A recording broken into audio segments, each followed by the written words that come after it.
Oh my God. I love it. I love it. I love it. I love it. Welcome back, everybody. It's MarquisSoLive. I'm Christine. And today we are joined by Kayla. Kayla. My name is Kayla. What's up, Kayla? How you doing? I'm okay. How you doing? I mean, I'm chilling. I was sitting there. I was thinking, today we're missing Sean and Big Lou today because they just been busy preparing for Thanksgiving, I guess. So they'll be back next week. But I was like, man, I don't want somebody to come up here. I need someone to mix it up, change the energy a little bit, and then try to help me and Christine stay on track. But it probably won't happen. Oh, good. yeah. I did not know that was going to be my role here. If that's what you invited me here for, I was just going to apologize in advance. No, it's okay. It's okay. It's okay. Well, no. How's everybody? How you doing, Christine? I'm excited. What happened? I mean, I found out my sister's baby's gender, but I'm not going to say it out here because who knows? She might listen to this. Yeah. She doesn't know yet. Does it rhyme with hurl? What? Does it rhyme with hurl? I ain't saying anything. All right. I was like, does what rhyme with her? And I'm like, the baby's gender. Okay. Do you guys think that is like a big thing? Do you want to know? Like, if you were, I absolutely want to. I think like, it's as so soon as weird. possible? I think it's so weird when people choose not to know. I'm going to have my gender reveal like the moment the doctor's like, we know it. I'm like, okay, somebody get going on this because there's no way that I wouldn't want to know. what about you, Christine? I want to know. You want to know like immediately, like as Yes. soon as possible? I lean both Well, ways. I guess I could keep it a secret to a party and then have a fun game. Like we can, but it'll probably be like it won't be far along. I want to know immediately. I just think it's easier for me to get free things if everyone knows what they're buying. Exactly. Right, Baby shower. It's like it actually really stresses me out when people don't want to know. I'm not going to lie to you guys. But gender is a social construct, so I'm not really into the pink or blue thing, you know? I want gender neutral colors at my at my baby shower. What are gender neutral colors? I don't know, black, white, green, not pink or blue. Black. I was like, yo, if I went to someone's baby shower and it was just blacked Brown. out, ooh, That actually sounds really cool. that'd be like, But also a little like, I'd be a little. Should it be a gender reveal party or should we just have a genital reveal? Because like, you know, with just how things are, people aren't identifying like- with the gender. It's right? Well, wouldn't that it's be like peepees and coochies. Yeah. Wouldn't that be similar though? Yeah. What if I had an intersex baby? How am I going to reveal that? Do I reveal that to people? I don't think you have to. I think that What a conversation. to have with the people or the kid. When you have a genital reveal party, Is that a thing?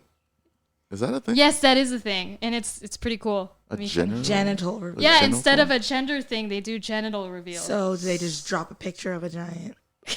Oh, who is this for? Little penis is falling out of a balloon that you pop. It's a boy, or it's Or a a bachelorette biological party. I was like, yo, I kind of want to do that now. I'm not going. Don't invite me to that. I'm not going anywhere with coochies. Don't invite me unless it's a girl. just coochies on the floor. So you mean to tell me, hold on, let me verify this. If you were to go to a party that involved a bunch of coochies, you would not be interested in that party. I don't even want to tell people I was at that party. It sounds like I was. That's like free salute right there. I get that free title. I would tell everybody. Like, yo, about what that you do this party. weekend? At this weekend, I was just surrounded by coochie. Just surrounded, man. Literally, It was coochie on the everywhere. floor. Some of it was on the counter. Like it It's was. biologically a woman. It was crazy. And then we were drinking. It was ridiculous. Drinking with the coochies. I couldn't do that. No, I couldn't do that. Is that really? Is that thing like? Have Yeah, you what ever if I been had to one? twins and it was both, and it would just be penises and vaginas like. Oh, everywhere. like if you have fraternal twins? Yeah. I don't think you have to give them a general party. Oh, question. Wait, that was a stupid question. I'm not gonna even ask it. Wait. Oh, ask. Oh yeah, definitely now. I No, was because like, I'm first gonna think I'm stupid. what? Because I realized after I said it, the answer. Oh, Okay, so okay. So I was gonna say, if it's a boy and a girl, does it have to be fraternal? But I know that that's not true because Oh yeah. Because see I what you're passed saying. 10th grade education. Yeah. I feel you. Christine still wants to give you an answer.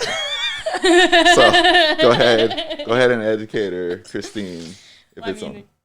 it's obviously 2 different sperms and 2 eggs that were present in the body, right? I don't know.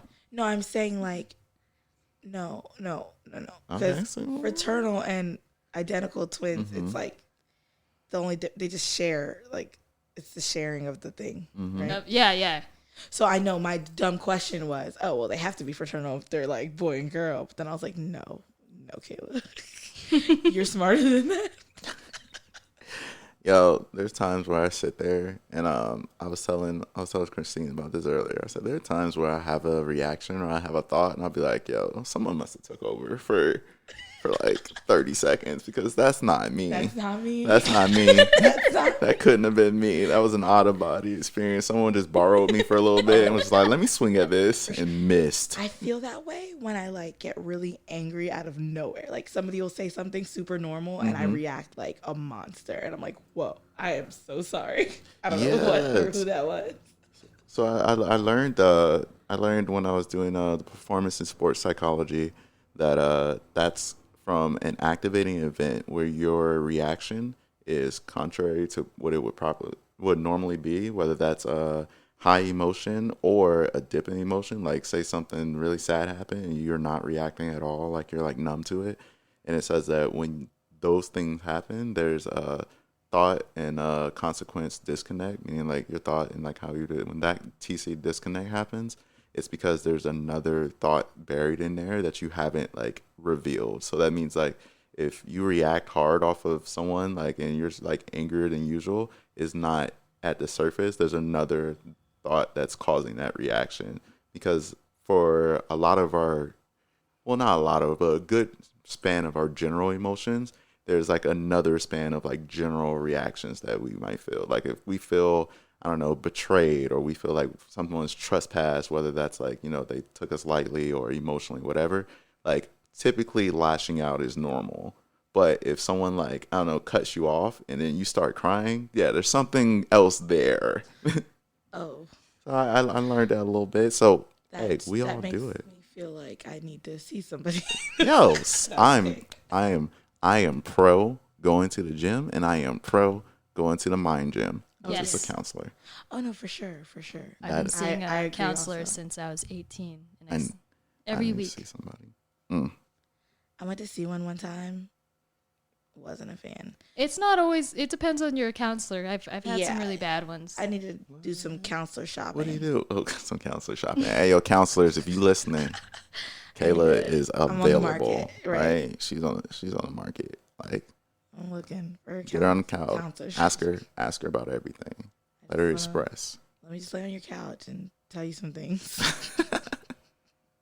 That's what Christine does.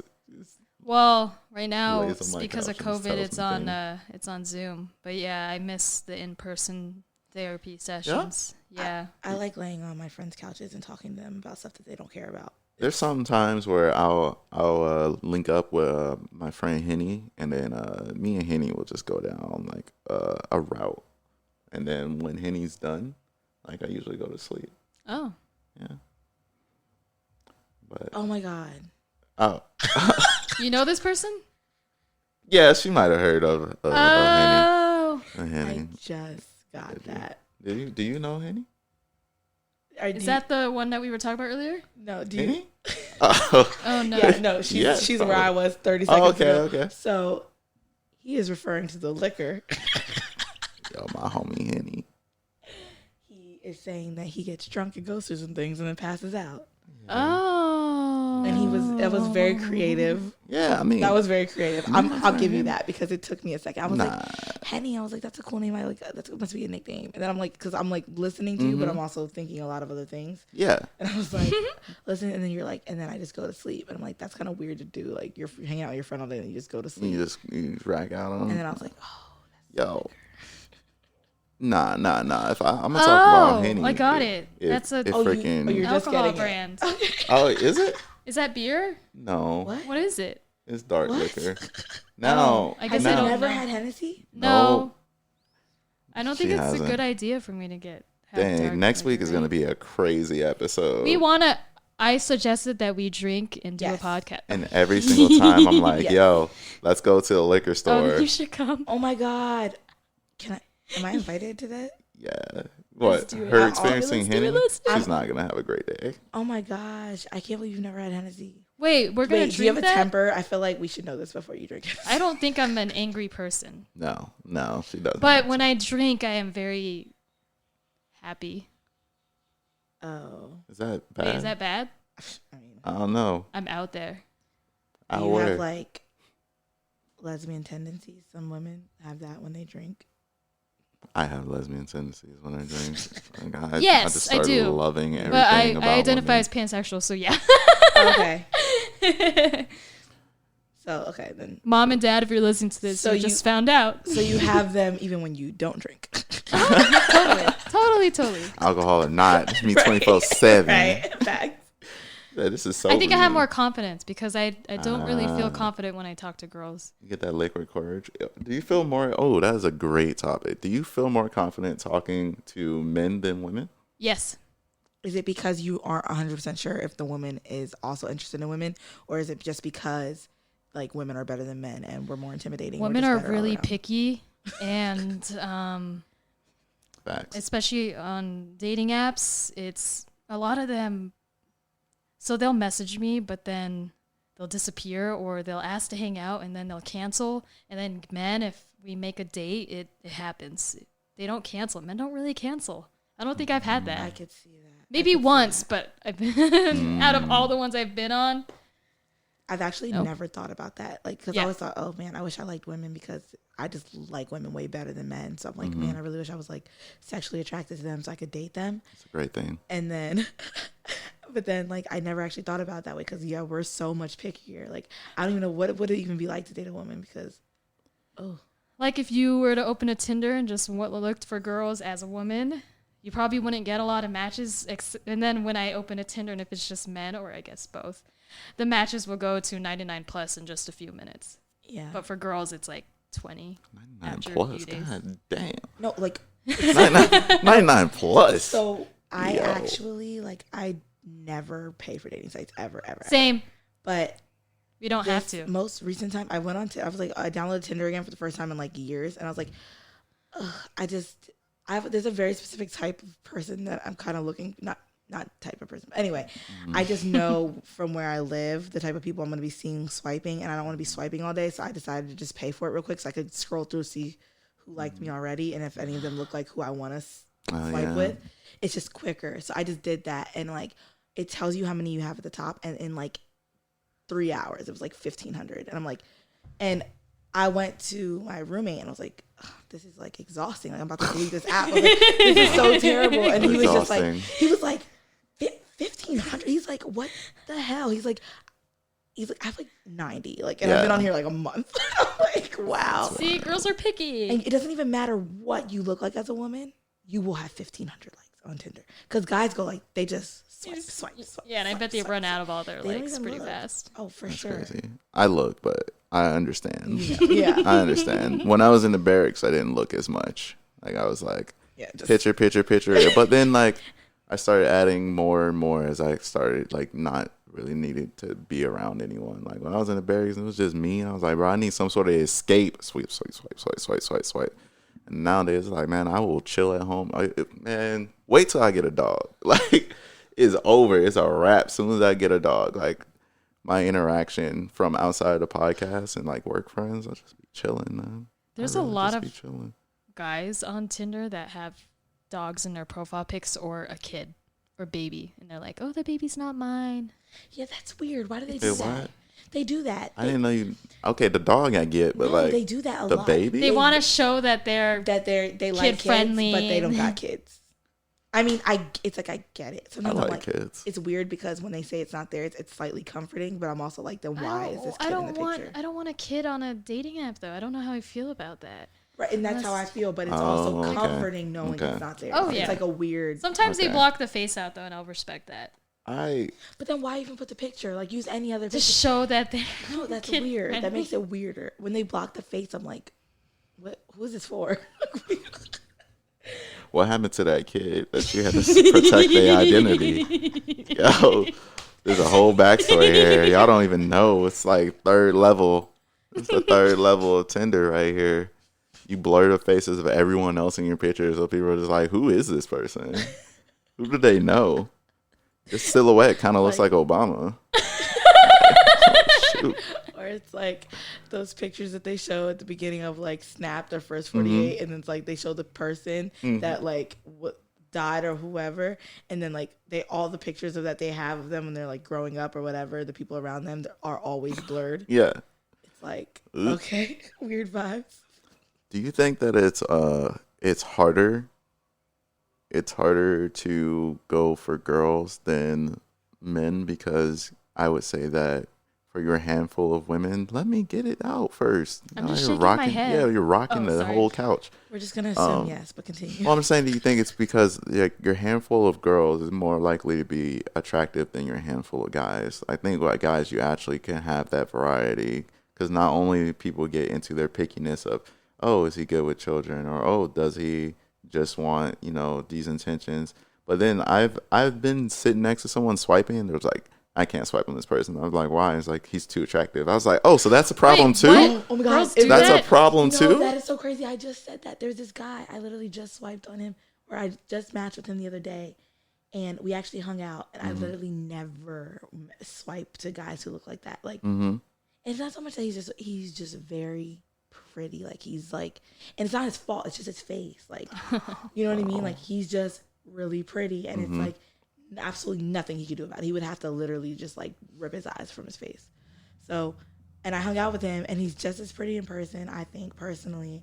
And I just was looking at him, and I was like, God, you're so pretty. It's so weird. Like, what's it like just looking like that? Just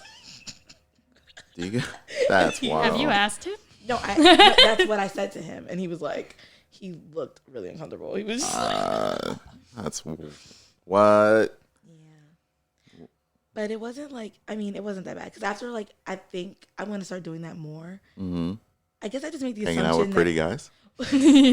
I just think that, like, when you just have this assumption that, like, oh, they probably only like a certain type of person because they're so attractive, or they're so, like, they look a certain way. It's like, oh, they probably only like a certain type of person. But then you hang out with them, and you're like, oh, they're really weird. They have, like, their flaws. Like, I actually don't even think I like this person.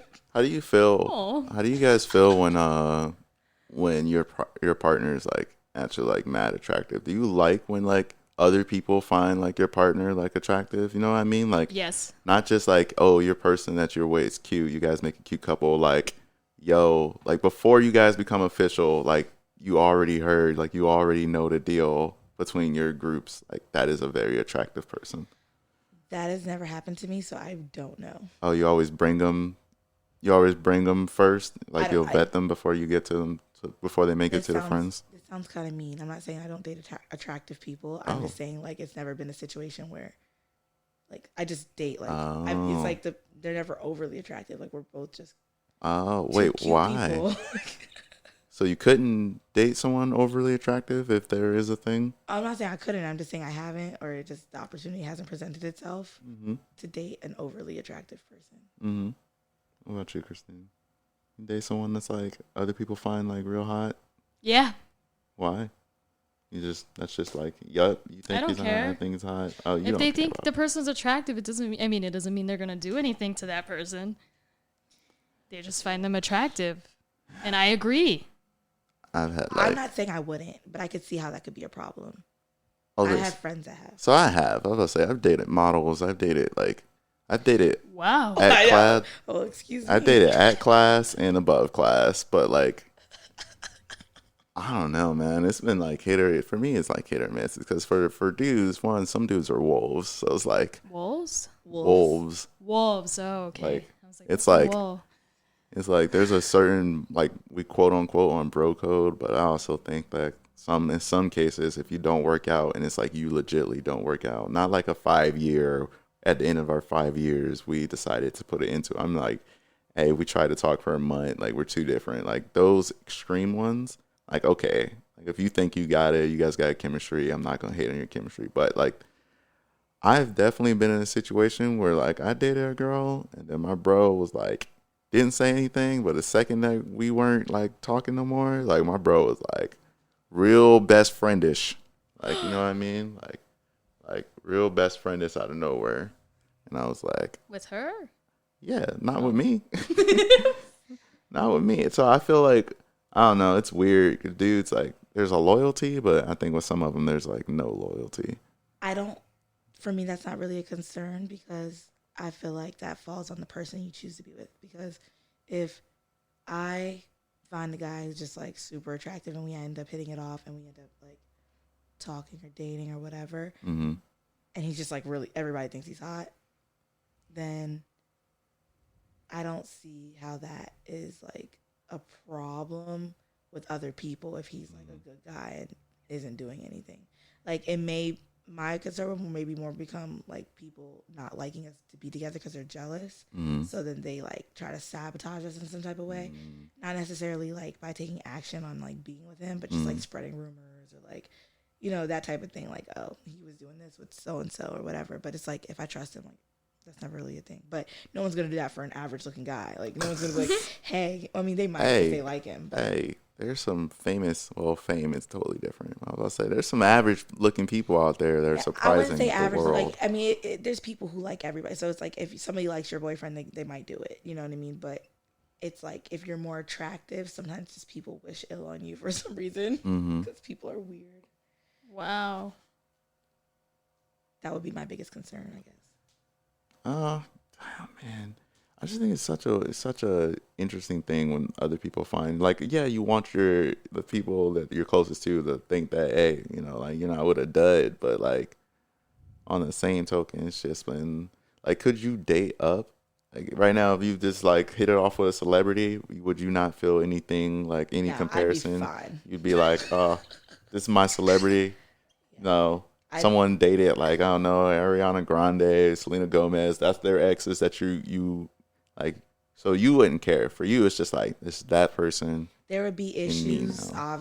obvious issues, I'm sure. Like, but I mean, if it's like we're dating because we have that connection, I do not see an issue with that. Like, I don't see how it's a problem unless they make it a problem. Ah, okay. So for this next question, so you guys necessarily wouldn't need to know about your like partner's like previous relationship unless it affects your current relationship. Like if their ex is pregnant, that's obvious. So like yeah you might need to tell me that. But yeah, definitely. But if the past doesn't really matter, like if like I was about to say, if the past doesn't really matter, if someone pulls up, you know, like they have an ex, like do you need to know like what happened between them and their ex? Like why didn't you guys work out? Like what's going on? How did you get to this point?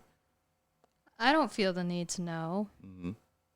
because it's his or her personal business, their past, and they've probably changed a lot since then. Who knows? If they've worked, I would hope that they've worked on themselves. If it was an awful breakup. Oh, okay, I was curious. Do you guys talk about exes? Unless the I person, definitely want to know. One, I'm nosy. Just nosy as fuck. I just want to know. if it's affecting me, then yeah. Like if the person is a bit cuckoo and stalking them, I'd like to know. Oh. I think I want to know just for like, one, I'm like I said, I'm nosy, and then two, I just am like just curious. I'm curious as the type of people that you date. Like, how did you become who you are? Like, because I don't hold it against them in a sense where it's like, you know, if I'm what you like now, then that's what you like now. You know what I mean? But I am curious as like what you like before. What made you like that person? Like, because it's kind of like a how you grew. So it's like, oh, what attracted you to that person? And it's like, oh, this, and this. It's like, but now you don't like those things. So now that's why you moved on to your next person, and now you're with me. So it's like, I just kind of like to see people's growth and to see like what makes them end a relationship. Like, why did you end the relationship? Was it because you guys grew into different people? Is it because you guys realized you don't have the same interests? Were you guys together when you were like really young, and then now you guys are older and you guys want to date other people just for the experience of it? Those are all really important. If you broke up with them because you're vain and you just feel like not enough people thought that they were attractive, then I would want to know that too. Like, so yeah, I like to know people's histories. Sometimes it terrifies me that ask about someone's histories because like while mature, like there's a certain part of me that's not. It's not necessarily jealous. It's more so territorial, and there is a difference between the two.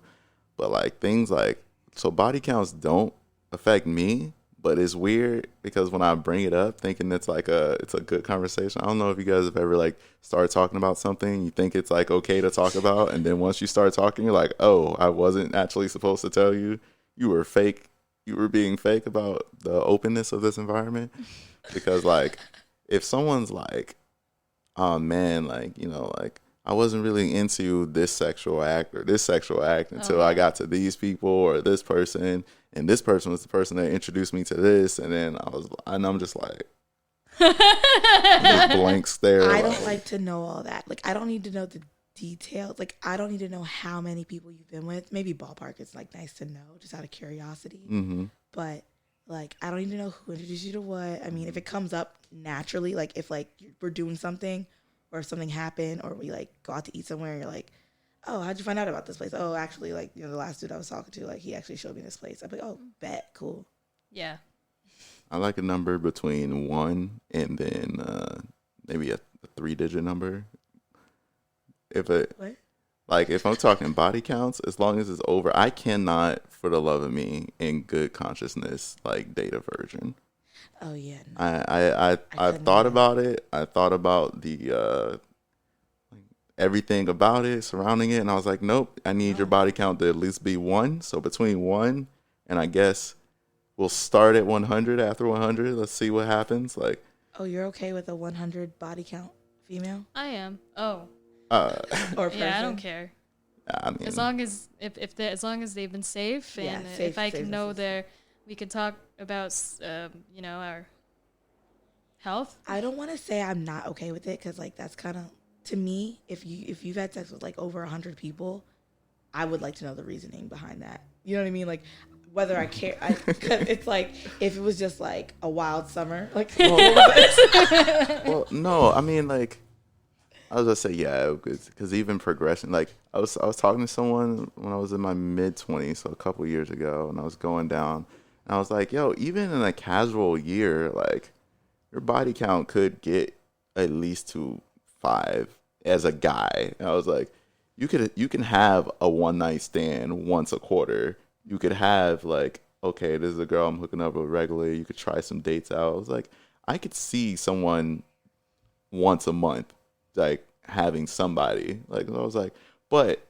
that's guys that have to work for it. Like, I was like, when you don't have to do that, I was like, man, like, it's 3 times as hard for me to like get a solid confirmed body, because that's another thing too, as opposed to a female. As a woman, almost no matter what you look like, I'm not even like, you don't have to be a super, if you're just like a regular schmegular cute girl, you put in any effort at all, you could probably have sex every other day, like easily, with a different person. Oh, like, yeah. For like not a month straight, if you really wanted to, like a couple months, probably. Shit. Yeah. As long as I can't tell that body count's over 100, like if you're doing some crazy stuff, you did a spin, you're like, yo, you need to turn your body 15 degrees to the left. To the left? What? Like, as long as you ain't giving me those type of directions and I can't tell, like, I'm fine with it. That's why I said it starts at 1. I just can't start with 0, because I don't know. My experience after losing my virginity was like life started to drastically change, like for the next year or 2. Yeah. Like it's mine just didn't at all. It's so weird. Oh my. Yeah, I was a different. You couldn't tell me anything. Mine changed after my first military guy. Oh. My life changed drastically after I slept with my first military guy. I was like, oh, I don't know. I don't know if it was for the better or worse. I don't know. The military is so full of people that even when I walk into a room, like I talk to people who've never heard of like traditional things. Oh, even though stuff, speaking of never heard, I had a turducken on Friday. Never knew what that was. It's like a turkey duck mix. Oh, thank you. Turkey, duck, chicken. Oh, yeah. So it's like a turkey with a duck inside, right? Or a duck with a turkey inside, and then a chicken inside. Those poor birds. They weren't alive when it happened. I know, but I wouldn't want my dead self to be stuffed inside another thing. And I mean, I don't know. I guess it depends on how you feel about animals. She loves them, but it tasted good. So let me tell I you don't that eat at meat. least it tasted. It was fire. It was a fire turducken, and if I understood the concept, I would definitely at least watch someone else do it. But freaking. Oh, I'd be interested in seeing how that's done. Where'd you get it? I went to a work little, like, I guess their version of Friendsgiving. Oh. Who made it? No one I know. You're saying, like, what was she? It was a woman. She looked like she had some, like, Irish roots. I don't know, but I'm glad good. you understood what I was asking. I was like, it wasn't me. I didn't make it. It wasn't anyone. It was someone from the mountains of Caucasus. Yes. He wasn't even there. Okay, so I actually have to go, guys. This has been super awesome. No, it's all good. Thank all you for good. having Thank me. you for coming out. We'll probably bring you when the other guys skip out again. Do you want to advertise your social media? Oh, Got anything You to don't plug? have to. I have, what do I have? I have Instagram, Kayla Cakes with 2 underscores. Is that spelled the regular way? Yep, Kayla Cakes, KAYLACAKES __, and then Kayla _MAARIE. This is definitely going to be in the description, so just look for that. Yeah, Follow Kay. I got a little bougie. And I appreciate it. And thank you for coming out here. Next time we'll get drunk. I guess next time we're getting drunk. And conversation on. Next time, I'm Ubering. All right, thanks. Uber. All right. Deuces. Everybody give it up. Give it up for Kayla. Give it up for Kayla.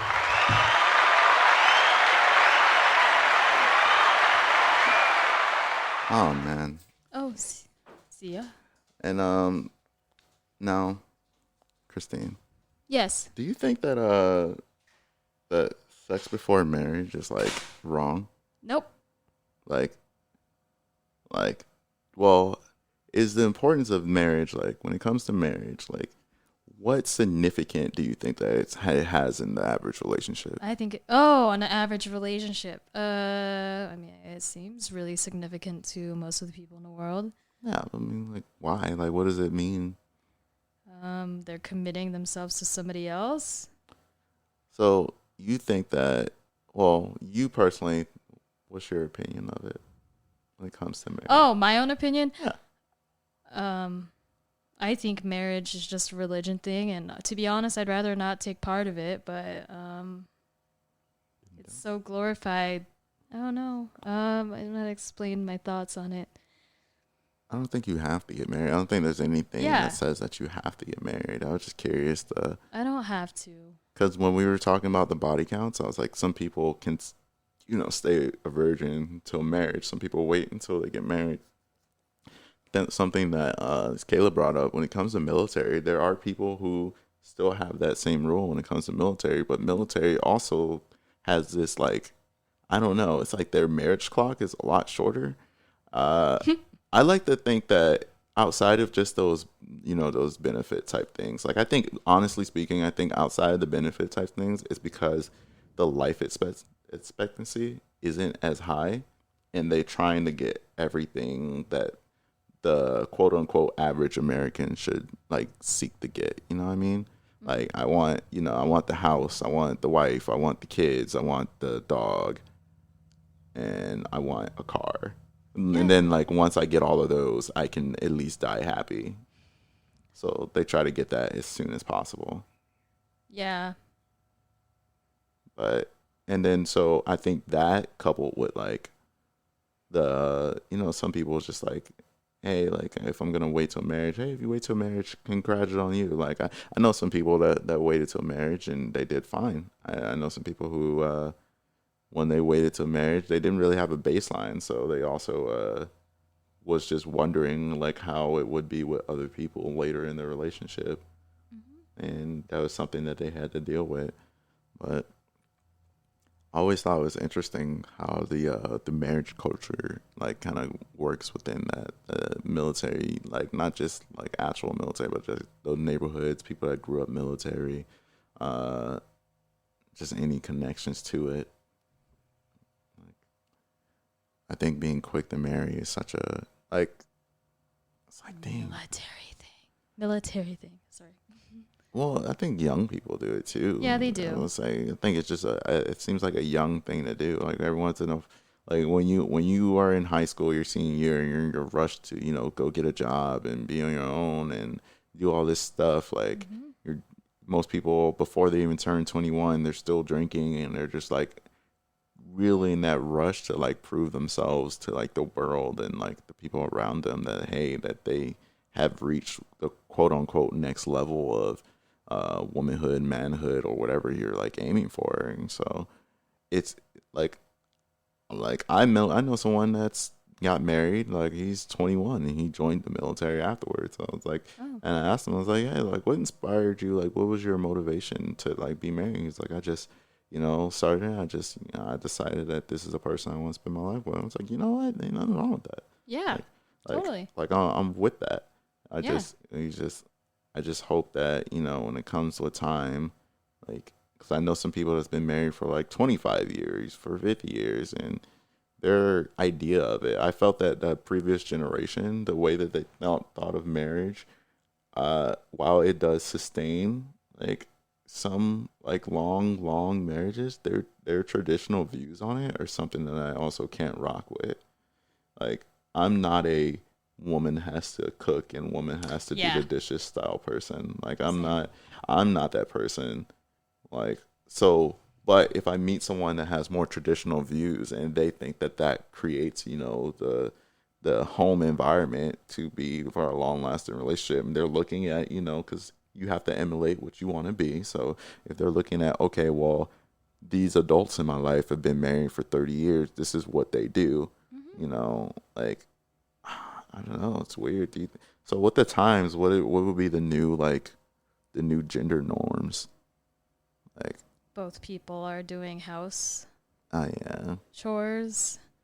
I think it's still very stereotyped in the media for women because you'll see women cleaning in TV shows in the background doing all this, raising the kids and stuff. But it's like extra work for a female because we work and then we come home and then we clean and then we take care of kids. But it should, the man, if it's, a female male relationship, he should be helping with the cleaning too. Oh, I just clean up whenever I make a mess. Yeah, of course.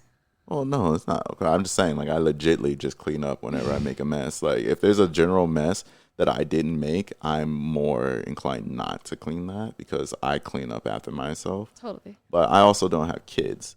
Oh, yeah. But my philosophy on kids would be definitely, I very much agree. Like, I think everyone has long days of work, but I don't think that you should give work 90% of your energy and then leave your family, your spouse, your whatever with that leftover 10%. I believe that you should try to separate them as like having two different energy reserves in general. I agree. And then don't let your work tank bleed into your personal tank, which then drains you as a person and you bring all that negative energy back.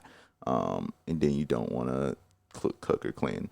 But as we, brought up in another episode about the man and a woman who like had the mutual respect for each other, so they were already like helping each other out. Like, she was doing the hair and she was ordering the food. Like that, I like when things aren't an expectation, because then I think that when you take that gender norm out of the equation and that's just how someone like is, like out of the love in their heart, not because they think that that's what women should do per se, or that's what men should do. I think that makes for a beautiful thing, because regardless, like if you do something nice for someone every day, but you're like, that's just what I'm supposed to do if I need this, then you're still positioning yourself to just be a people pleaser. And if you're positioning yourself to be a people pleaser in the sense of you're trying to get in the good graces of someone, it makes me wonder what your original personality is. Because if you're always trying to boost yourself up, like what is your baseline for that?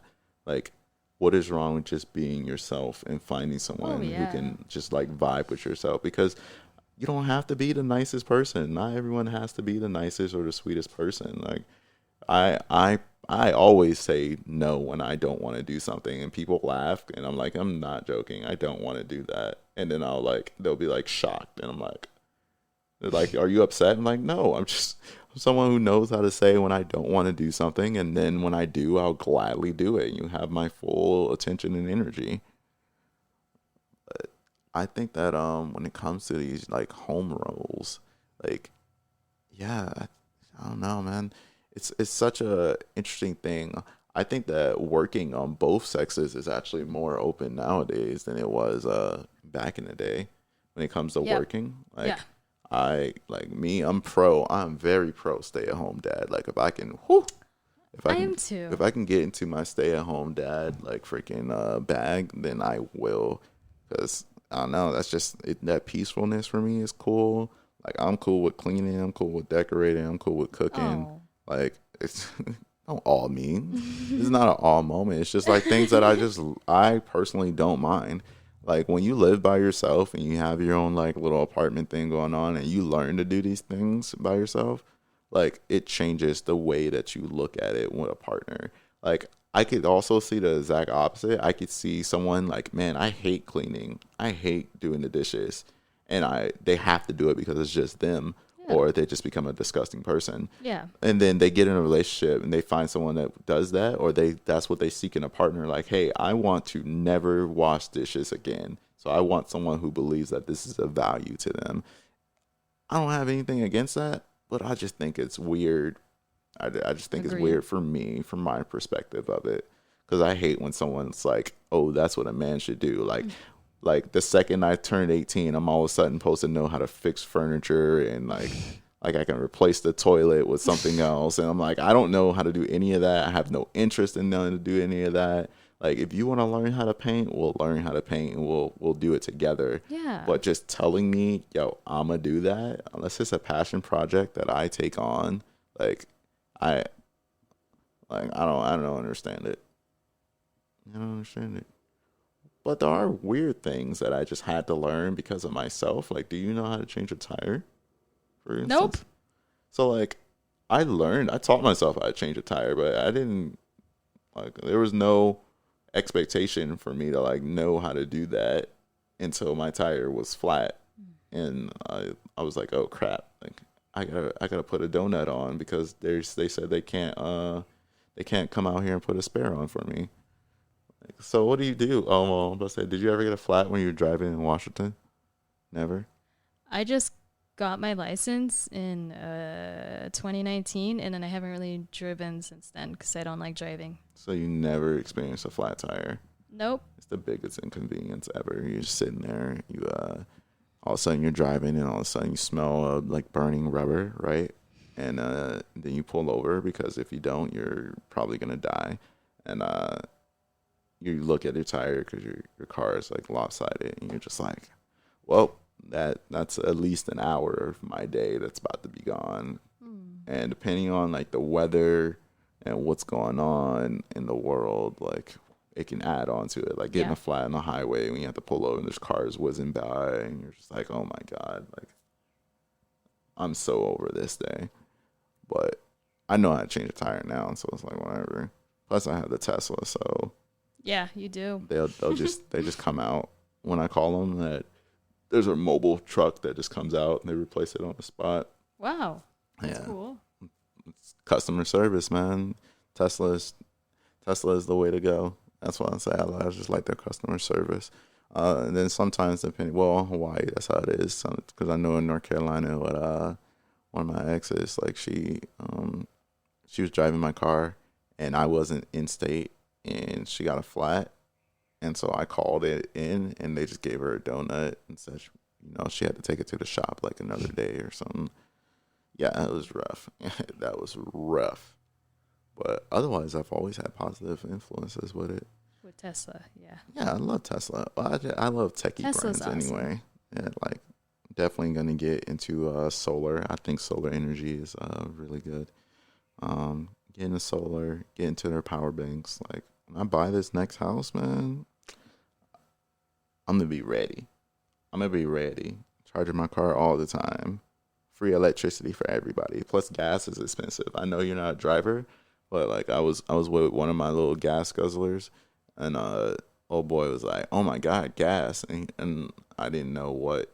I thought he like smelled gas or something. I was like, "Are we in danger?" And he was like, "No, it's like $4.50 a gallon." And I was like, Yeah, expensive. "Well, I haven't like driven my gas car in like over a year at this point." So, because it's still in the States, and my rental I had was like a year ago too. That was gas. So I was like, is that expensive? Like, I don't know because we're also in Hawaii, so it's like, I don't know what was expensive for where we're at. And I was just like, oh shoot. And he was like, yeah, that's expensive. And he thought I was being like, like a smart ass with the electric. I was like, no, man, I can tell you the kilowatt hours, like how much electricity is costing right now. Hawaii hasn't changed. It's about 18 cents. But freaking, do you think that it's important for like, so if you don't know how to do a skill, do you think that it's important for your partner to then know how to do that skill? I mean, no. I mean, wait, like what type of skill? Anything important? I'm just saying, like, well, I just talked about tires, so like, if you don't know how to change a tire, but I could figure it out. But would you, if your partner already knew, would that not be a plus for you? It would be a plus. Maybe I'd ask my partner to teach me. Like similar to you with your in another episode when you're talking about the cooking thing. I'm not gonna revamp the story because I've heard it a few times at this point, but like, when someone knows how to do something and you don't, I feel as though for me, sometimes it just makes it a lot easier. But then what I've noticed in relationships that people will purposely like keep those gaps open because they're seeking for a partner that can fill those gaps themselves. So like a dude might be like, yo, I don't need to know how to cook anything fancy because I'm going to find someone who knows how to cook like fancy dishes. And I thought I was just curious that how do you figure that, or do you factor that into when you're dating someone, or does it not like matter for you? You're like, I don't care what you know. It's just going to supplement me in what I do and don't know. Just as long as we work well together. Doing what? Oh, you mean like as a relationship? Yeah. I don't know, man. I like the idea of someone completing me, but I also love the idea of just being complete by myself. Me too. Yeah, complete by myself. That's the way to go. Is it? Yeah. I don't know if it's the way to go. But I don't want someone to feel pressured into completing me. I want to be complete by myself. Okay. Devil's advocate right now. But do you like being dependable? Like depended on? Yeah. Do you like when people reach out and they need your help with something? Totally. So you like when someone needs you to complete them? Is it completing them? If it's something they don't necessarily know how to do. Like if I didn't know something about dance and I reached out to you, it was like, hey, can you teach me something about dance? That's awesome. You would literally fill in that gap that I have. So, I'm happy to fill in those gaps. But I don't want someone to say that I complete them. Okay. But if they don't say it, it's okay. If they just keep it to themselves. Wait. No, I don't want to be. No one should be completing me. I want to be able to be complete by myself. Yeah, that's yourself. Yeah, you and yourself. And I'm like, well, what about for other people? Because how you feel about you is one thing, but how someone else feels about you is a whole nother thing. So say you are complete as yourself. Christine is 100% solidified in whatever Christine-ness that she has. Like, you meet someone and they're not complete as a person, and they like rely on you for those gaps. So like, that's a more commonplace of this in relationship is when you talk to someone who doesn't understand sensitivity. They don't understand kindness to a finite level. They're not as, emotionally mature as they could be. and then you talk to someone who is Sorry. emotionally mature. What? Why'd you say sorry? Oh, because I touched this thing and it made a noise. Oh, Go ahead. no, you're fine. As long as you can hear me. But you talk to someone who like is lacking in that case. Like, have you like the term a woman's touch? Like I know that's often used like for someone saying like, hey, that is completing this. Like, you know what this apartment needs? A woman's touch. Like it's like, hey, this is as far as you got. Now this is as far as you can get. What the additional person? People do say that a lot. So I just heard that recently. Yeah, so that's what I mean. Like that's a easy way of you completing someone without them saying, hey, you complete me. I'm depending on you. I'm thinking about it differently now. Yeah, no. I just don't want to be needed. I want to be wanted. Does that make sense? No. I respect that so much because I said it like a week or two ago. I said, you know what? I'm tired of being a person that someone needs. I don't want that anymore. I want to be what you want because check this out. Like, oh no, it might have been you I was talking about because I was venting. I was like, bro, I'm so tired of freaking like because you need to get a good night's rest, right? Like you need 8 hours of sleep or something. Like you need a good night's rest. You need a good diet. You need to eat your vegetables. Like you need to do a lot of things and people just aren't doing it and they're doing what they want. Like, yeah, you need to save up because, you know, Christmas comes around the same time every year. It hasn't changed, hasn't moved, right? So you need to save up if you want to give someone like a good gift. True. But you want to spend your money on something else instead. I you know what? I want to be a want because I think the impulsive act of it is like, the way it's looked at is a lot better than what we need. For some reason, when it comes to like what we need, no one likes like, oh man, like it's very rare when someone gets something that they need, like the seek out. Like usually when someone shows appreciation or gratitude for something that they need, it's because one, it was given to them. So like if you get into an accident and you need urgent care, you got your urgent care. Right? As opposed to like not wanting to do something. Like usually people are like show that appreciation once it's already given to it. But I'm not giving myself just to anyone. I'm just like, yo, what's up? Who wants me? Like who wants me as far as like at work? Like do you want my interactions? Do you actually want my opinion? Or do you need my opinion? Like is there someone who if I don't talk, like, will you still get your work done? Or are you going to use me to get all your work done? Like, I can't stand people who throw their workloads on you. Like, I can't. Like, if I feel like someone's, like, slacking at work, it's, like, a pet peeve for me, especially just because they know that I can do it faster than them. What? Will your coworkers listen to this? That has nothing to do with anything. What do you mean? I hear you. No, I'm just saying nothing.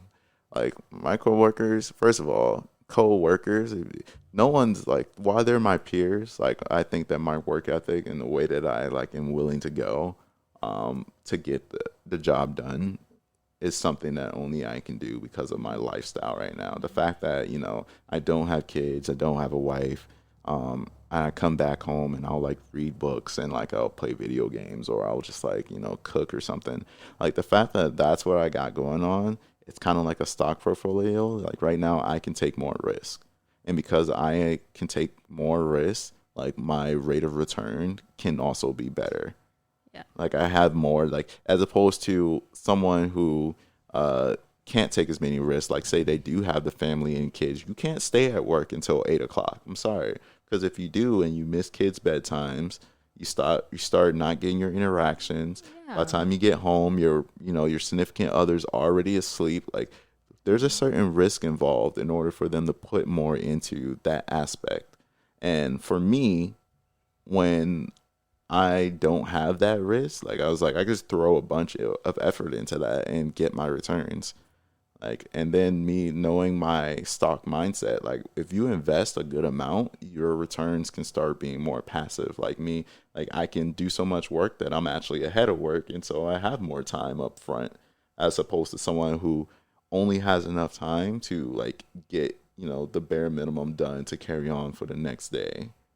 it's unfortunate. It's just all about like where you're at in your career, where your personal life at, and then like what your mental capacity is. Like how much can you actually handle on a given day when it comes to that stress? Because some people, you know, they do experience burnout, and burnout is a very real thing that people need to, you know, be wary of. But like if you don't have your rejuvenation like methods, if you don't know what your limits are, if you don't know what you like starting to decline means when you're not in the what do they say in sports, the zone, when you get out of the zone, like if you can't recognize that you're out of the zone, yeah, you're in trouble. With me, I already know my sweet spot. Totally. Like sometimes I can walk in and I know like I'm like, all right, cool, like can't nobody touch me today. I'm gonna freaking kill it. Self-aware. Self-awareness is key. I like it, man. I like sometimes when someone brings a different things to the table. You know, it doesn't necessarily have to complement mine, but I'm not reliant on it. I think that's the difference. Like if I met someone and they was like, oh, like I know a bunch of car stuff, like that's cool. Like I don't need that though. It's only when it starts to affect the actual relationship. Like if I was dating a woman who like had a mechanic background and she was just like trying to fix my car all the time, I'd appreciate it, but there are some things that I'd be like, all right, check this out. How about I take my car out to the shop so we can go on a date? Like I need this time spread out a little differently. Mm-hmm. Like I get this is what you do, but unless you're like gonna teach me something and we're gonna use it to enhance our relationship, like I'm gonna start to separate this. And I know that that's a tricky thing because some people will take that as an insult. Like if I'm really good with computers and my person that I'm dating or whatever doesn't even think to ask me about a computer issue and just instead takes it straight to the store, yeah, I would be sad about that, but I'd be sad about the communication or lack therefore of. Not necessarily that they're getting their computer fixed. Get your computer fixed. That's whatever to me. But it's like, hey, man, try me first. Yeah. Or at least ask me. I hear you. Like, as long as it's not an expectation, as I said earlier, as long as you're not like, oh, I'll never have to pay to get my stuff made or fixed again because I have this person, because now you're taking that other person's time and you're just accounting for it. And I don't agree with that. I think expectations should be properly managed. I think that you could easily talk to someone and be like, hey, anything computer-wise, I got you. You don't have to worry about that. But unless you had that conversation, when people just assume like you're just gonna always do that thing for them, like that's why I think things start to get sour. Like one of the practices that I have at work in line with that is that I'll just walk up to other random people and I'll be like, hey, and I'll be like, oh, what's going on? Like, I'm just checking on you. How are you doing today? Oh. Like I legitly will walk around the building and just ask people how they're doing because I don't want to be associated with needing like something, you know, like I don't want to be associated with, like you need something or you need a favor from me. I want to be associated with just myself, like, oh, hi, how you doing? And then they'll return. Because then they'll be more likely to, when I do occasionally need something, which isn't a lot, like, hey, this person talks to me even when they don't need me, as opposed to there's some people, like, you only see them when they need something from you. So you already know why they're walking up to you. Like, oh, you need something. What do you need? And it just changes, like, your whole view. Yeah. On them. So I think that's such a crazy thing. Enhance the relationship, not necessary. If you have a bunch of skills, bring to the table. But have you ever encountered like when someone's like trying to bring you into their world that's almost like too much immersion? I don't know if I can like if someone's really into something and they kind of like, you can tell that they really want you to be into it as well, but you're not necessarily into it. Maybe I've done it because I'm a dancer. I've tried getting a previous partner to dance. To like dance? Yeah, and they're not into it. And they just like, how did that conversation go? Like, was it just like tried one practice and then said, I'm not into this. So you got him to practice? Yeah, he went to a practice. That's pretty big though. Like it is. That shows because for me, I'm like, before you even did that, like before you get to the practice, like you have to have the conversation like, hey, this is something that I would like. How do you feel about this? Like, and I'm surprised that they didn't say, oh, so they must have had a, I don't know, I have to try it first type mindset. Yeah. When we said it. That's typically, usually, I'm not saying this is what they thought. But I was like, usually when I say I don't know, it's more of a no. But like I'll try it. It's like I'll do it for you though. Like I don't want to do this because I probably would have tried it, but I'll do it for you. I'll give it a shot. And damn, that's awesome, man. Like I've had that. I hate this example for dudes because it's multi-sex plays video games, but like video games is a very easy one. It comes off the head. Like if I'm playing games a lot, like when my, like when my chica like comes over and she wants to like play games as well, or she wants to like try it out. I think that's pretty awesome. It's just like when I get really into the game, or I feel like they're past level 1 in a sense of like when I like. I don't know, when I get off of my teacher hat and I'm back to playing like in competitive style, like it's actually frustrating because like, oh man, like I see like they played or they learned just enough to play with me sometimes, but I don't need you to play with me all of the time. Oh. Well, it's just because there's a difference. Like you can talk to someone, like I don't know if when you have to start teaching people, which will happen eventually because as you grow in your experience, you'll have to do some sort of teach backs. But once you have someone at a certain level, if they don't want to go to the next level, you can't force them. Yep. But if you operate at the next level, then you're doing yourself a disservice sometimes staying at that level. Oh, yeah. So like if you're teaching someone dance and they're teaching over the basics and they don't want to go past the basics, you still have to make the time for yourself to do your more advanced routines, right? True.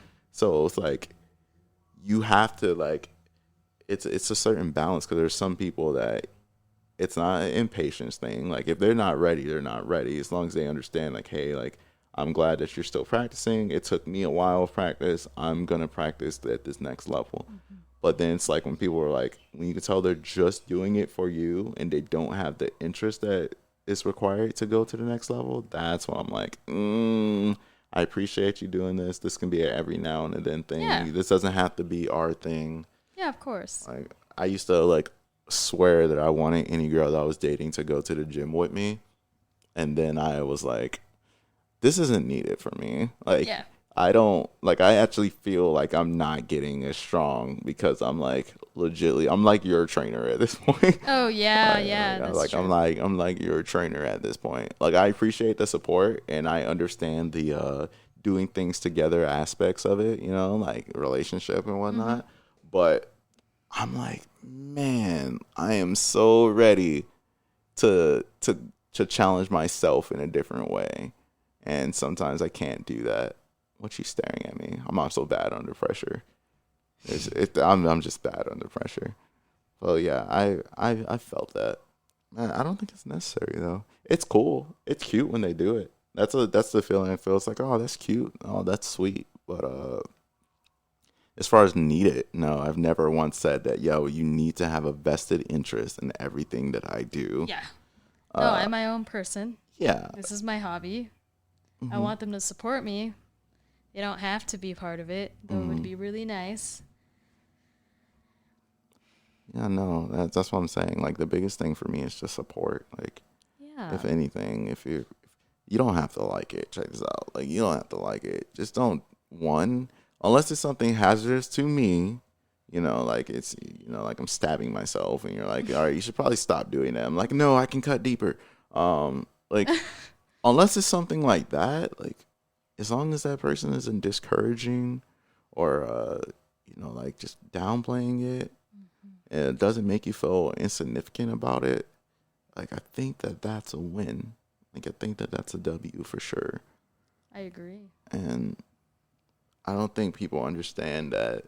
I think people mix up support with, like, I have to also do it with them sometimes. Like, Yeah, I know what you mean. Like, oh man, my mom's a cook, right? She did it for like years, like over 2 decades of just cooking, right?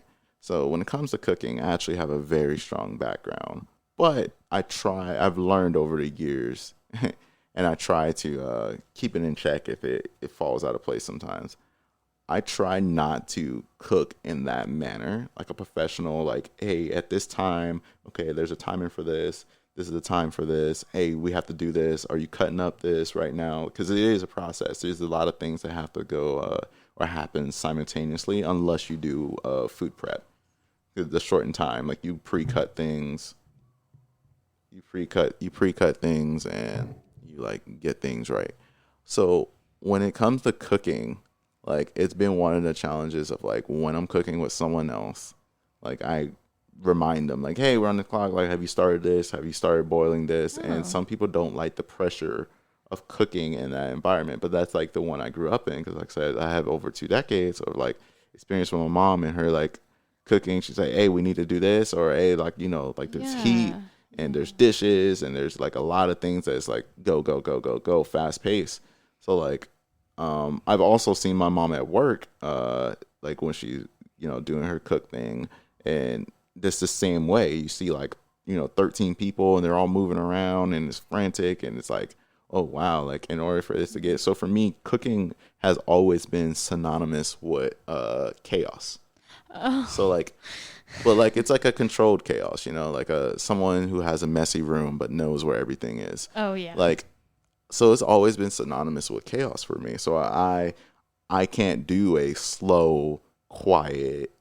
I'm first of all, I'm really bad at baking, and I think that's another thing that goes with the first thing. But I can't do that slow, quiet. Like, oh, it's like romantic, like we're making like cookies or something. We like put like I don't know, like some cookie dough on my cheek or something. I can't do any of that. I don't have the patience or the fortitude to just sit there. Like for me, cooking is like, I'm like, yo, I'm doing it. This is a job. And like the cooking, the enjoyable part for me is actually not the process when it comes to cooking, is the end result. Like I want the food. Same. Because if I had fun cooking, I think it'd be interesting now, but if I had fun cooking and then the food didn't turn out good, I'd be sad. Like I wouldn't be like, at least we had fun. I'd be like, wow, we wasted food. We wasted food. And I also come from a household where you didn't leave the table until all your food was gone. So one of my values is, not wasting food. So that goes with two things. One, I only put enough on my plate that I know I'm going to eat. I try not to overindulge if I know I'm just going to throw it away because I don't like sitting at the table. Yeah. And then two, when it comes to cooking, I try not to ruin things because I've burnt like cookies and still eating them. I was like, oh my God, I'm gonna have to force myself to eat all these cookies. But that's just because of my values and like wasting. There's been something when it's like I can't eat this, so like I have to like completely throw it away. I've never had one of those weird I forgot something was in the oven moments. I've never had that because I set timers. But I've definitely been over someone else's crib and they forgot something was on the oven, and then like the house becomes all smoky and you're just like, whoa, this is intense.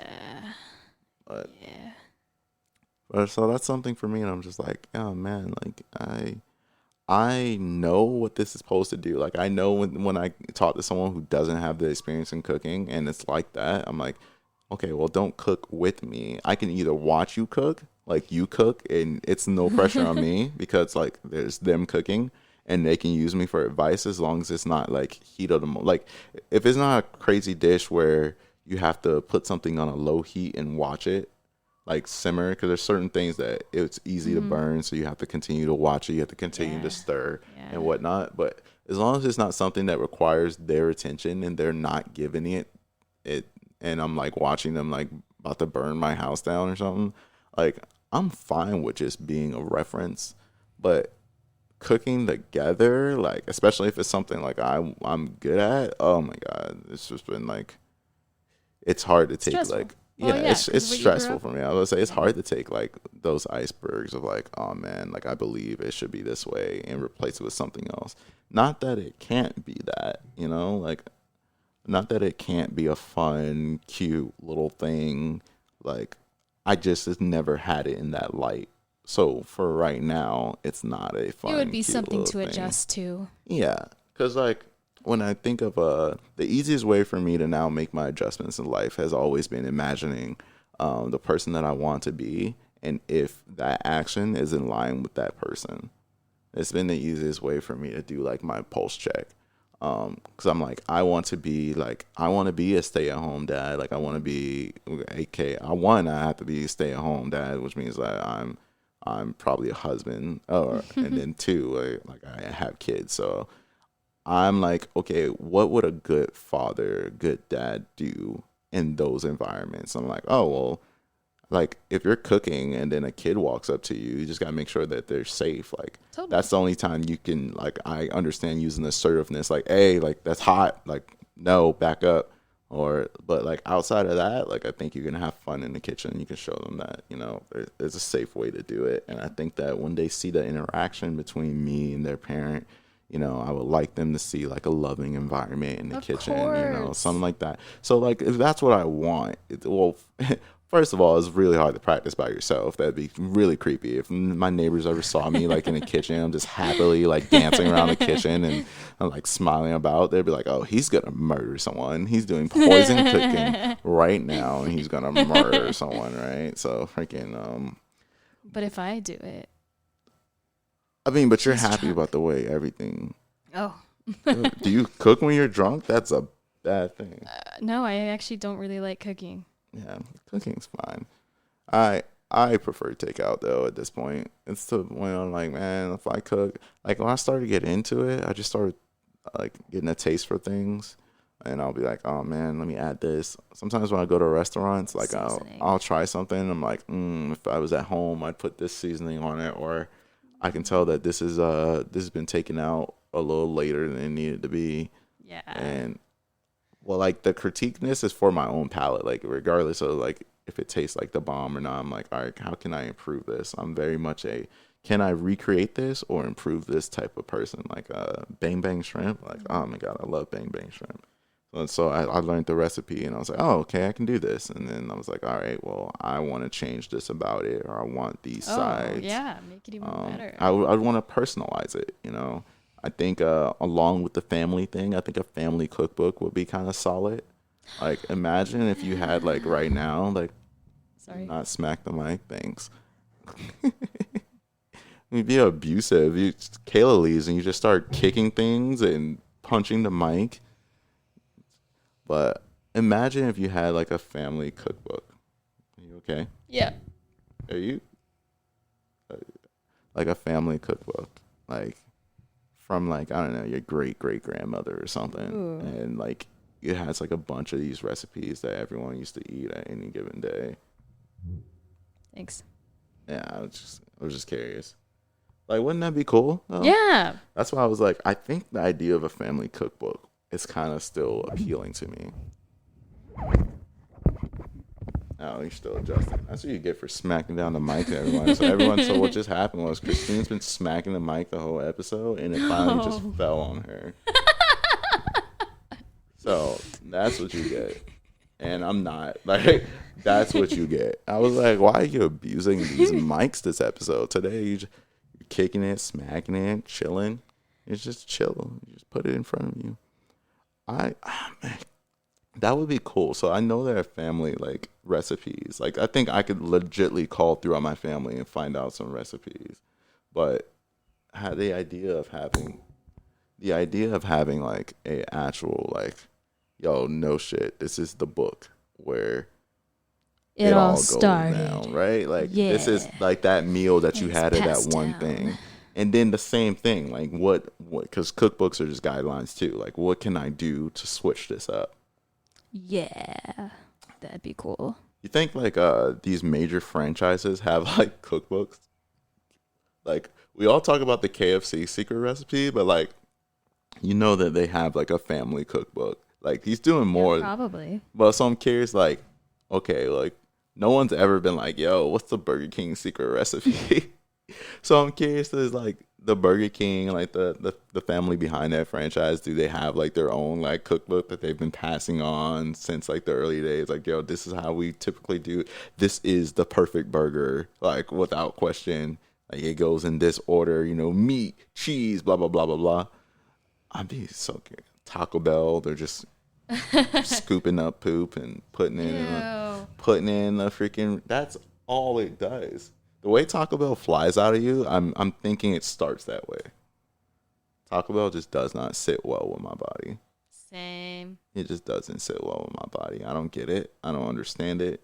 And I kind of question it, but I don't get it and I don't understand it. And I'm wondering like where that I might look it up at it later for real.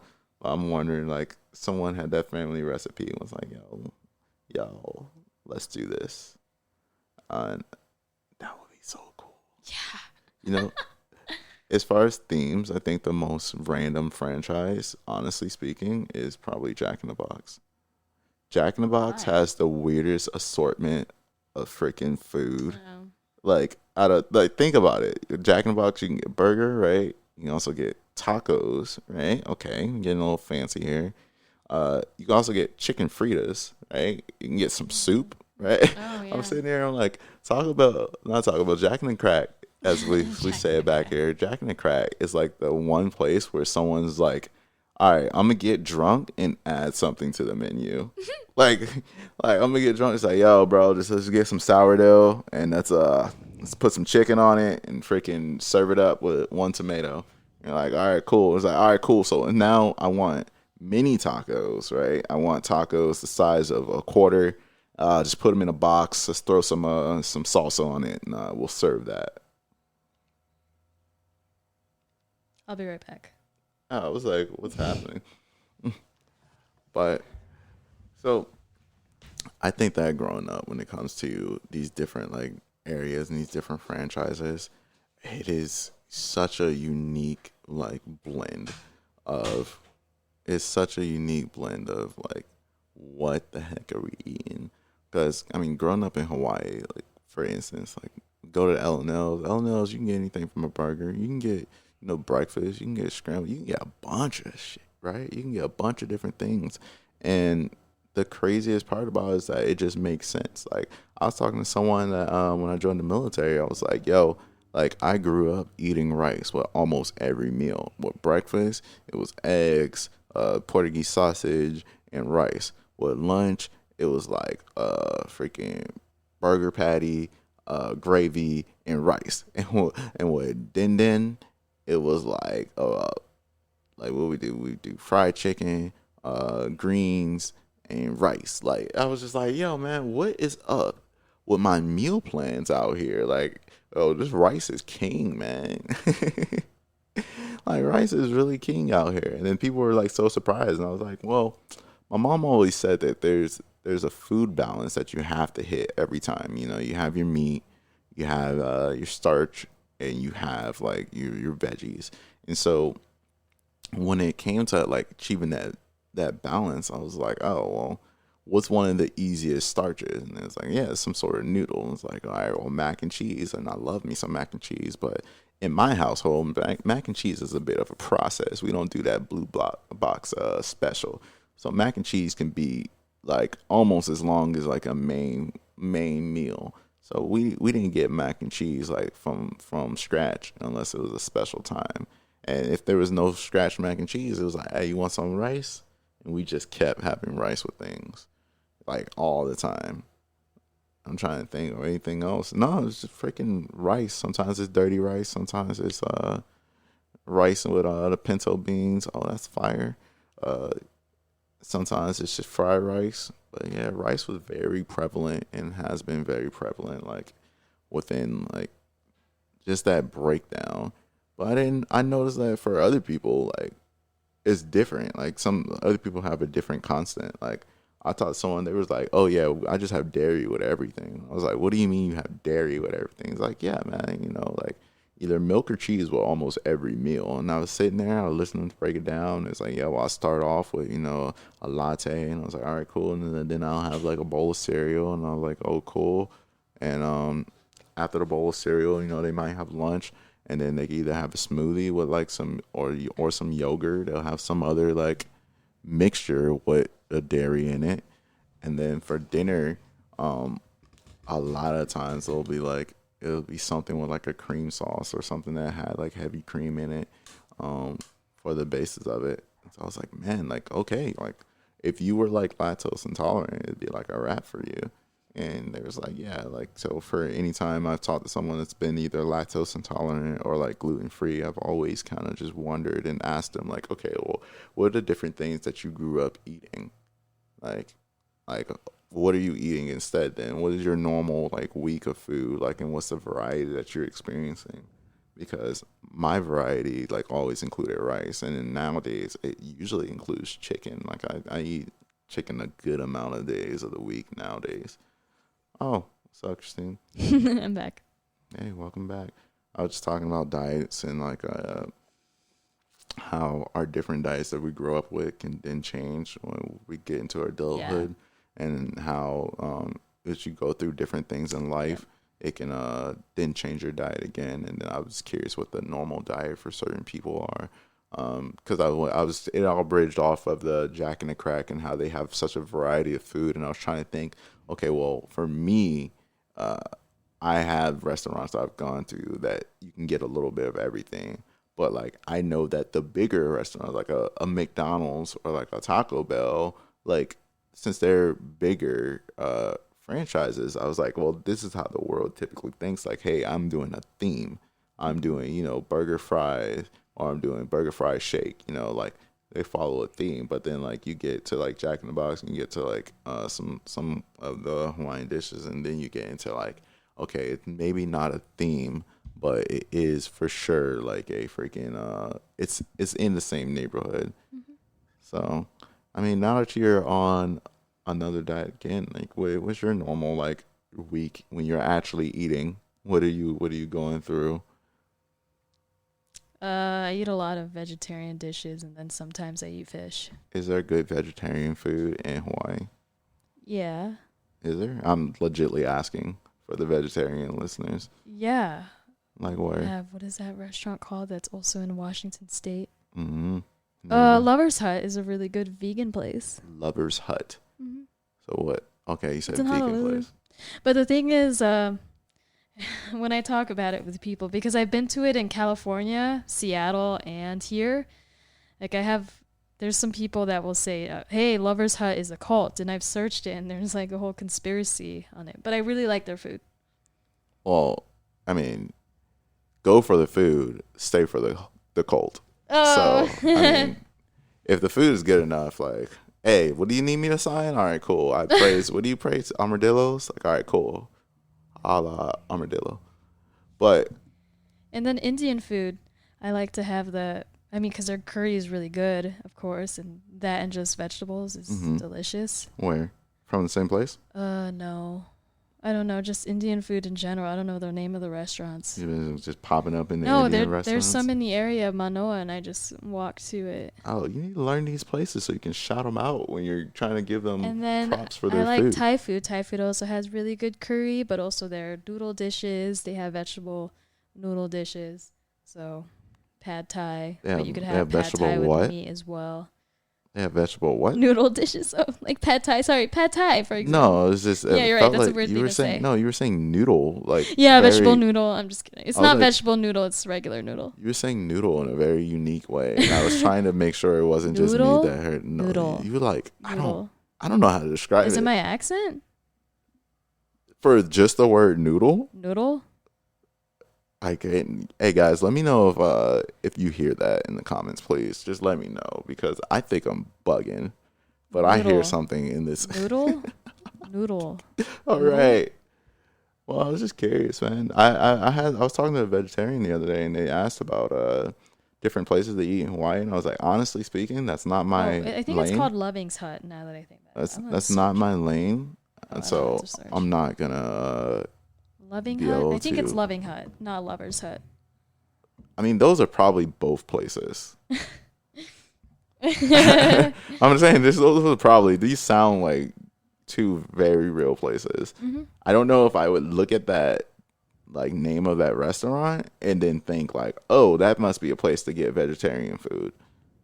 I would think that like it's a hotel or something. Oh, yeah. I can But understand like, why you'd think that. I feel you.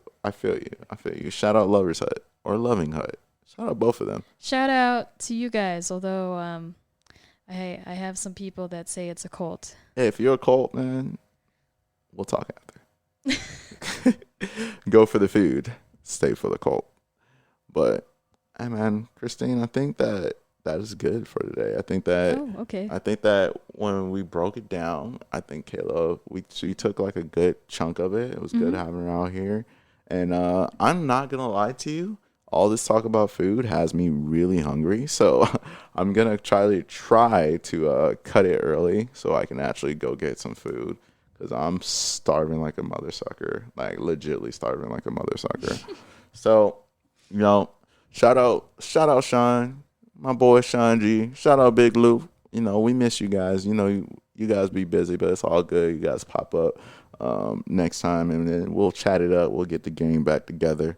Appreciate Kayla for coming out here. Christine, always great to have you here, man. It's your boy MarquisSoLive, and this is the podcast that we'll name later. And what we'll talk about, we'll probably decide that later. I thought that was the name.